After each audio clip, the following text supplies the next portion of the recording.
Hello, nandito po kami sa office at service center ng SPLAS na ang manager po ay si Ma'am Arlene. Si Ma'am Arlene po, lately lang, ilang araw pa lang siyang nakakapag entry sa kumpanya natin. Ito po, si Ma'am Arlene, tingnan niyo po, ito po yung kanyang mga product, ganyan. Hindi po namin alam, matagal na po namin siyang kilala, hindi po lingid sa kaalaman namin. Meron po pala siyang taglay na karamdaman na kailan lang niya ni-reveal sa amin. Ang totoo po, siya na makakapagsabi sa inyo kung ano talaga yung taglay niyang karamdaman sa katawan. Ito po si Ma'am Arlene. Hello muna. Papogi points muna. Video yan. Last year, October 2011, I was diagnosed na meron po akong myoma sa left side ovary. 7.9 cm yung isa 4 point plus something. Dalawa siya sa right side ovary, and then I was suffering for blood transfusion dahil nga nauubusan ako ng hemoglobin. Sa edad ko raw at sa timbang ko, ang hemoglobin ko dapat 16.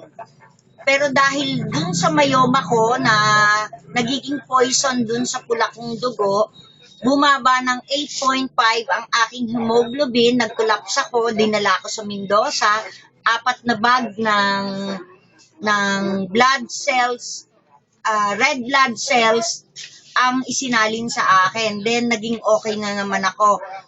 But since then, ang advice sa akin ng doktor, tanggalan ako ng matres. Since ayaw ko naman pong magpatanggal ng matres dahil alam ko na para tayong appliances, no?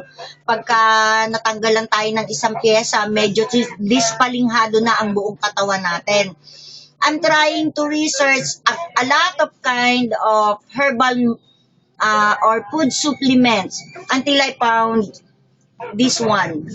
And isinyer sa akin to ni Tess Pailano, yung aking kasis sa aming kapilya sa INC. And I just finished one bottle. Okay? Okay. So, since hindi ako umiinom ng kahit anong gamot, yung myoma ko, naramdaman ko na dati dito lang siya. Nung kinapa ko, nandito na siya. But since I finished one bottle of light cups, wala pang 1 week, I think, kasi 4 capsule a day. Kinakapa ko siya ngayon, nandito na lang siya sa pinakagitna. At pinakapa ko rin kay Makasabay natin lahat Mistress. para makita ng Okay. Kakapain natin, pakakapa ko sa kanya kung gaano kalaki. Saan ka ang fortune? Ito po, susubukan ko po. Hello, para sa inyong kalaman po, ako po ay isang nurse. Kaya kahit pa paano, meron tayong background o knowledge para malaman natin kung saan yung area ng kanyang bukol. Ang hirap nang hanapin. Teka. Meron po akong nakakapa, Malapit. pero hahanapin pa kung saan talaga yung kanyang location, yung kanyang site. Pero pagka mababaw lang ang kapa mo, hindi mo na siya makakapa.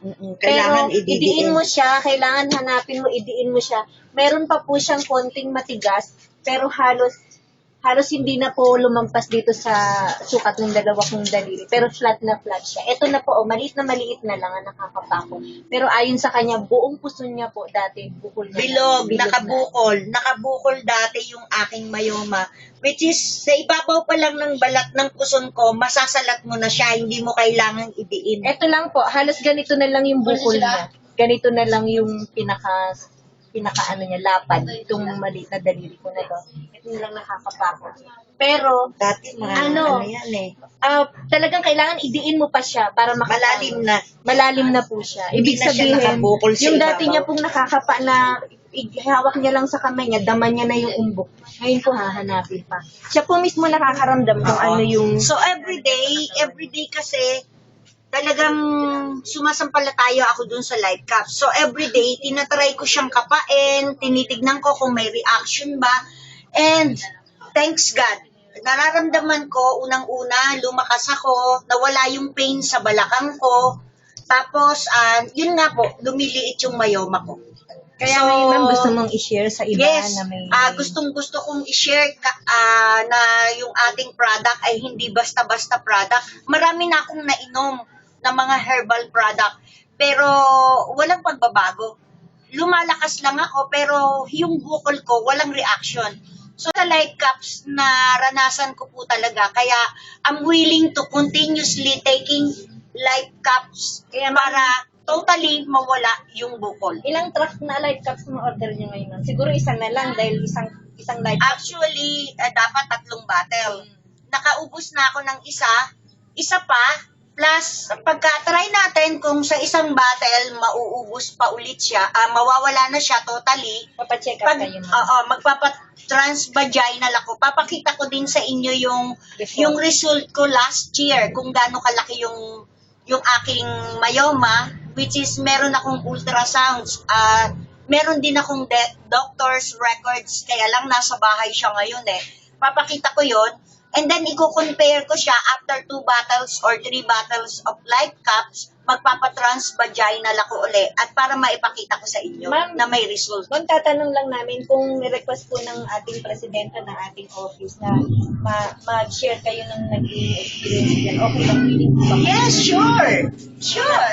Marami tayong matutulungan pag nagawa natin yon, kasi most of the people are suffering for iba't iba, cancer, etc., etc. At malaking bagay para sa kanila na malaman nila na yung produkto natin magaling at mahusay, nakakatulong sa sakit ng mga tao.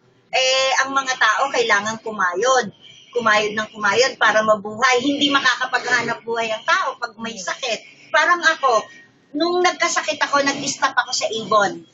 Avon Executive Manager po ako. Pero nag-stop ako dahil sa myoma ko. Bawal magbuhat, bawal may stress, bawal ang biyahe-biyahe. So, medyo naglaylo po ako sa Avon.